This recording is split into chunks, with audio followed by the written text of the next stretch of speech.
million a year to do that. Now, did I need him to be the president of Junior Records? No, the fucking artist wouldn't listen to nobody but me. So, I overextended myself at points. I did shit I didn't have to do for them. Look, you hear different things about different artists. You hear different things about different company heads. Like niggas have a problem paying the money. When you ever heard somebody say, I didn't give them the money? I don't play that shit. We see so many niggas from my neighborhood dead because they fuck around with the money. You don't do that. Plus, you don't see people win championship. Players can't win consecutive championships if they're starving. If everybody hungry, if everybody eating, and they're working, you can keep winning and winning and winning and winning and winning and winning again. You know what I'm saying? Like, you don't want to have them winning and you starving them out. Then eventually they can't function. Their mind is somewhere else. Other shit is happening, and other shit just happens because they starve. I did but anyway, after the actual record company shit started, for a while it was cool like that. Like, and then he started money management, and because he wanted something separate that was like his own thing. Like, so eventually the artist became so codependent that I had to kind of move them away. We had a specific meeting at the top of the year where I had everybody come in, and I told them, I said, yo, look under the table. And we was in the conference room, and when you looked under the table, shit was ill because I was the only person in the fucking room that had on jeans and sneakers. Now, they caught them checks anyway. Like I could have gave the G-Unit sneakers checks to basketball players. You seen Sean Carter give it, Jay was giving it to the ball players, to everybody else, that check. He wouldn't get no state property check for them on Sean Carter's. I looked out for them with that, giving them, they had checks coming in the mail on that shit. You see what I'm saying? So when I see that their style is evolving with the rest of our culture, because you got the Louis and your Gucci's and all of this other shit on, right? I go, Shy needed to focus, because he's the management, to go ahead and create their other brand extension opportunities of their own. This is when Buck did Tennessee, the timepieces, the watches and stuff like that. That was a deal where fucking manufacturers reached out to me, and it was a sexy deal, but it wasn't good enough for me to do it. So it was perfect for Buck. It was a good situation, and he made a lot of money. Like, even when they said that Buck was broke, that's he had over $1 million during the period that you're thinking that he's fucked up all the way. You see what I'm saying? So that's fucked. $1 million is fucked up after you feel what it feels like to have money coming in all the time. Because you gotta think, you got houses in the hood that's going for $500,000. So, like in the neighborhood I grew up in, the hood house would go for $500,000. So you understand, $1 million ain't that big of a deal, but they can run around and look at it. If you getting $10,000 a show, you a C level. That's like a lower level art. Either if you ain't on your way in coming up, you're on your way out, what? And at that $10,000, $8,000 mark, you like in the C level of our culture. And even at that rate, you can still accumulate the $1 million. It's how hard you want to work. So y'all be doing 2 shows a night if it's me. I'm everybody's birthday, bar mitzvah, every motherfucking thing. I'm doing everything if it's fuck that. You know, it's just the way we came up. Like, if it's money coming through, we outside. That's it. I ain't going in while money's still coming through. But it's funny, like I tell you, these niggas spoil like milk. They got an expiration date. Over time, like, you know, with Shy, when I offered him overhead so he could have his own office space and build a staff for money management and all that shit, and he never was really with that. Like, so he never really did anything. And then next thing you know, he called because he was looking for my blessings. He was taking a job over at Def Jam. And he thought I'd have a problem with that because, you know, like Rick Ross, all these other niggas was over there that I didn't really deal with like that. And I was like, yo, man, gotta do it. I said, and get them the hits. Go find hits. You know, so you move up in importance in the actual system. You know what it is. Like, go ahead and do it. And I don't know. Like, sometimes people need somebody to lean on. And when they don't feel you there for them to lean on you, they you know, they hate you for that. Because there wasn't no real reason. I don't even know when we fell out. He had a problem with this old lady, with Angie and shit. Like my baby mother, me and my baby mother, we wasn't getting along for a long time. Like, so I was running around, I was doing a lot of other shit. So I play with the girls out in Hollywood. I ain't gonna tell you who they are and shit like that. That ain't cool. That's not cool to do. But while that was happening, Sean Money gonna tell, look, we was on the road. This nigga met his girl while we was on a mixtape run. First of all, when the girl was coming in, the first time I seen it, Buck had her. Like, Buck was bringing her into the hotel. So she really settled for Sean Money. Because Buck saw another girl he was more excited about and broke off this some other shit. So this nigga gets with the girl and went there and fell in love with the girl. I didn't know what was going on. Like, by the time we came back to the to Arizona, she was like, the nigga said, yo, you know my shorty from out here? I said, yeah, we was on the tour bus, back in the tour bus. Nope, never forget this shit. Nigga said, yeah, she pregnant. I said, what? What the fuck you mean? Go get the money out the bag. Like, I said, take the money out the bag, right? I got 30,000 in the bag, take the 30,000 out the bag, go back to the girl, take her shopping.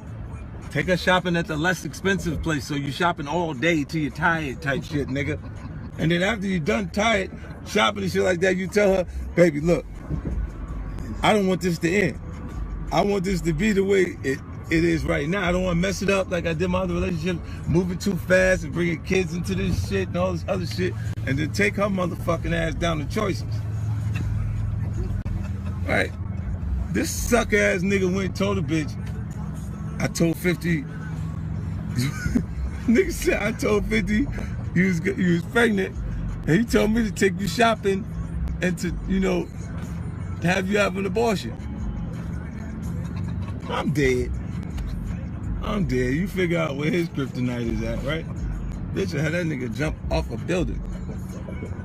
So, at the end of the day, after that, she was like my motherfucking arch enemy without me knowing. This bitch telling Shaniqua all kind of shit. Like, you know, my baby mother, she sitting on the phone talking to her, telling her everything. Oh, he fucking with this one, he fucking with that one. The shit hard when she keep telling you fucking with somebody that's on the TV. So you looking at the tube, every time a bitch stroll through the TV and see them, she's like, she disgusted. But I knew at that point anyway that my relationship wasn't gonna work with my baby mother, but his baby mother, his old lady, would tell her shit because he told her some fucked up shit. You know what I'm saying? Like, from the beginning. And I found that out later after they shit was all fucked up between each other. She told me what time it was. And he told her all that shit. And I said, man, this suck ass nigga. At that point, she was out of control. She was like uptown. Motherfuckers called talking about. That's how him and Yayo fell out. Sean Money and Yayo was cool. Then they fell out because of the girl when his old lady, when he lost control of that situation, she was around Yayo's girl a lot. And that's what fucked up the whole thing. This shit should be a documentary instead of fucking around. So people know what really be going on and shit. But, you know what's ill is, once the nigga get across the street, he adapt to the energy in the building and he start feeling like he my competition. You know,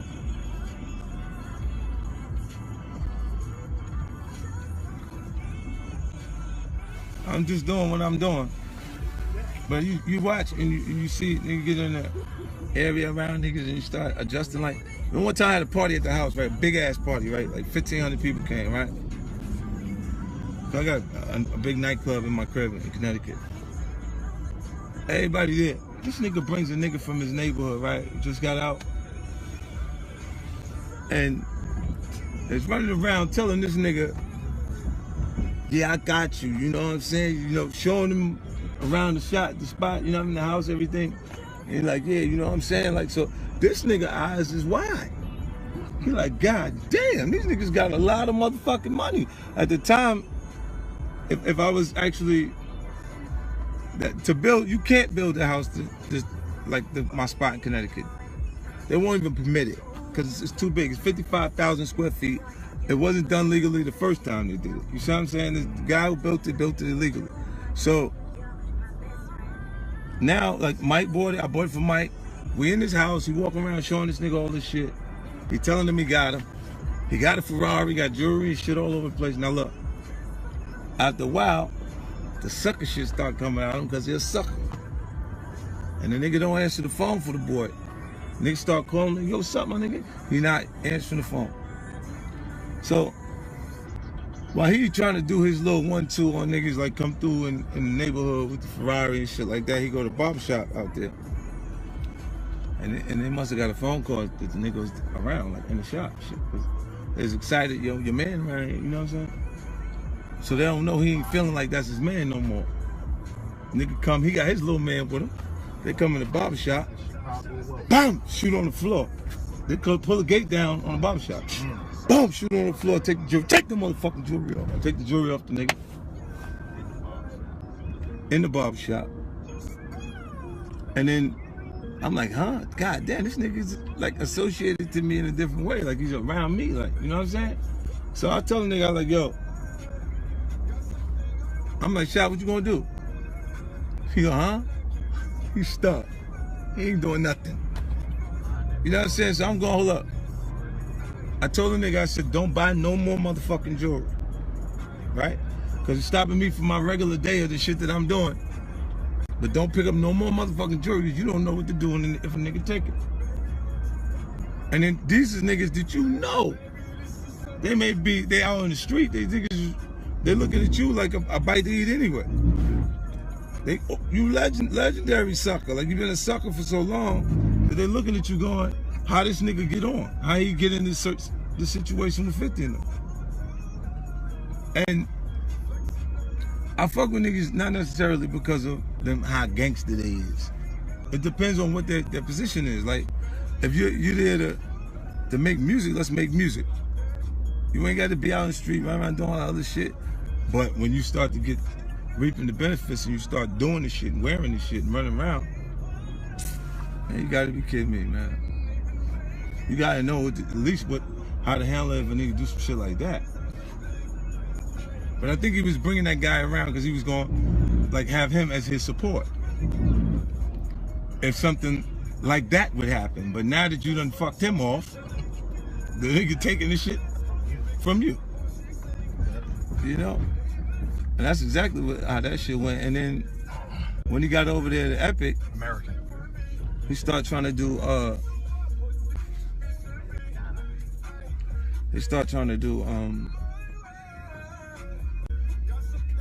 what's some different shit. One time I saw Kid for the first time. Like Sha Money took a record that I did with Freeway and had the nigga rap on the record. And while he was rapping this shit, it was like my voice on the hook on the song. I was like, who the fuck is this? And I'm looking at him and I was like, yo, the nigga can rap. Because Kid was gonna click, clack, pat, pat, pow, pow, give me that. That's that. And nigga was like, he was going. And I was like, damn, nigga can rap. Whoever, you know what I mean? But I'm checking him out. And I'm going, but how he get that record? You know, and when I looked a little closer, you know, I seen Sha Money was gas. He be trying to gas niggas. Like, he be telling these niggas, like, yo, trust me, I know. I did this before, you know, G Unit. Like, it's the new G Unit. You know what I mean? Same shit he was telling Bobby and them niggas. It's the new G Unit. You know, trust me, I seen this before. It might feel like the new G Unit because you scared of these niggas. They just coming out the environment doing what they do in the 90s. Like we coming out of South Side.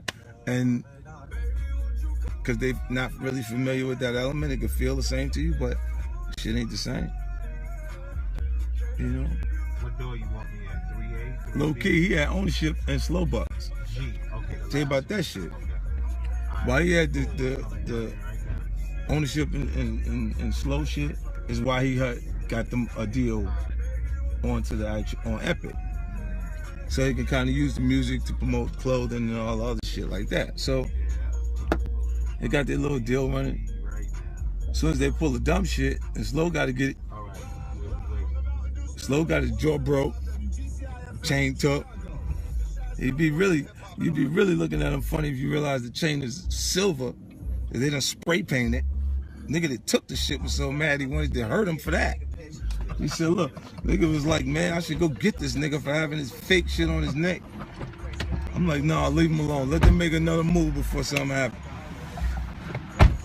And you can tell a nigga pussy. The niggas were running around, fucking with the little, the snows, the young niggas from my hood. Those peewees, those niggas babies that I grew up with. They running to them for support. To the babies. They're not stupid. They're young. They're not stupid.